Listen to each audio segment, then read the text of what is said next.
Silchar wholesale cooperative stores লিমিটেডে মন্ত্রী কৌশিক রায়ের ঐতিহাসিক সফর। মন্ত্রীকে উষ্ণ সংবর্ধনায় ভাসলেন সোসাইটির সদস্যরা। বিভিন্ন সমস্যা নিয়ে মন্ত্রীকে স্মারকলিপি প্রদান, সমস্যার দ্রুত সমাধানের আশ্বাস।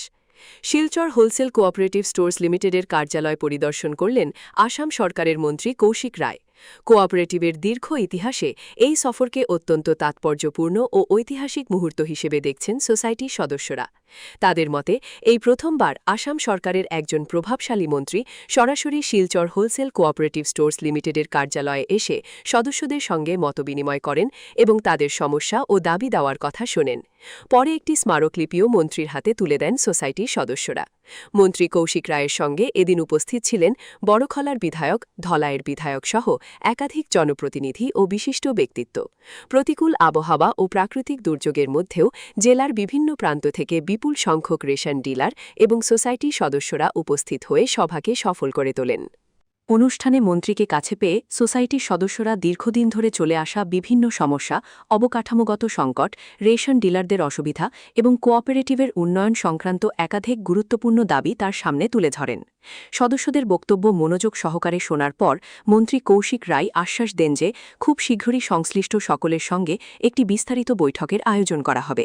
সেই বৈঠকে প্রতিটি বিষয় গুরুত্ব সহকারে আলোচনা করে বাস্তবসম্মত সমাধানের উদ্যোগ গ্রহণ করা হবে বলেও তিনি প্রতিশ্রুতি দেন।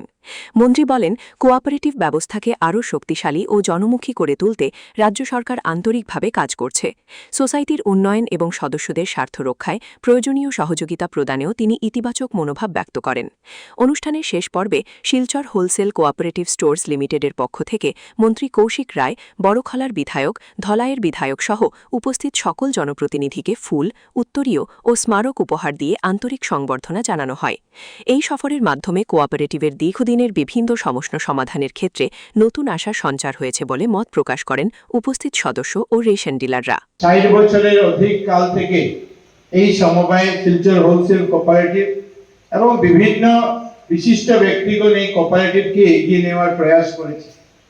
বিভিন্ন সময় ইলেক্টেড বোর্ড, অনেক সময় অ্যাডহক কমিটি বিভিন্ন সময় কাজকর্ম করেছে, কিন্তু আজকে এখানে বলার প্রয়োজন আছে। আমরা ইতিমধ্যে শুনেছি যে বিগত 9 বছর থেকে যে কমিটি কাজ করছে তাদের মাধ্যমে শিলচর হোলসেল কোঅপারেটিভ আগে যে জায়গা ছিল সেখান থেকে অনেক এগিয়ে একটা প্রগ্রেসিভ চিন্তাধারা নিয়ে কোঅপারেটিভকে এগিয়ে নেওয়ার একটা ভালো কাজ করেছে।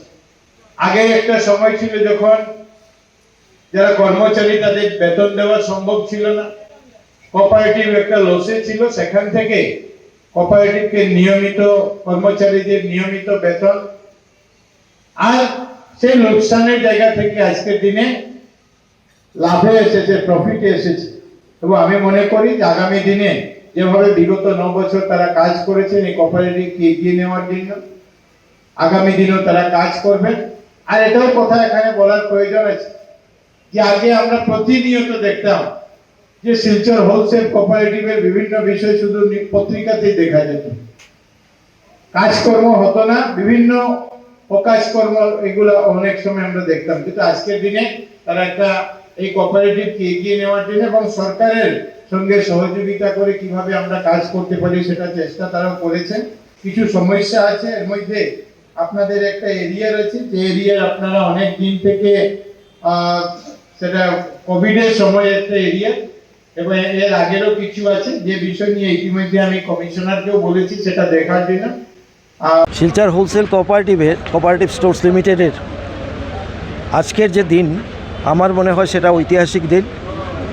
কারণ এই প্রথম আসাম সরকারের একজন প্রভাবশালী মন্ত্রী যিনি আজকে আমাদের এই কোঅপারেটিভ পরিদর্শনে এসেছিলেন, এবং তার সঙ্গে বড়খলার বিধায়ক, ধলাইয়ের বিধায়ক, ওরাও ওনার সঙ্গে ছিলেন। সভ্য জিপিএসএস থেকে এসছেন, অনেক রেশন দোকানের যারা মালিক আছেন তারাও এসছেন, এবং আমরা আজকের যে প্রোগ্রাম সেই প্রোগ্রাম আমরা অত্যন্ত সফল হয়েছে বলে আমরা মনে করি।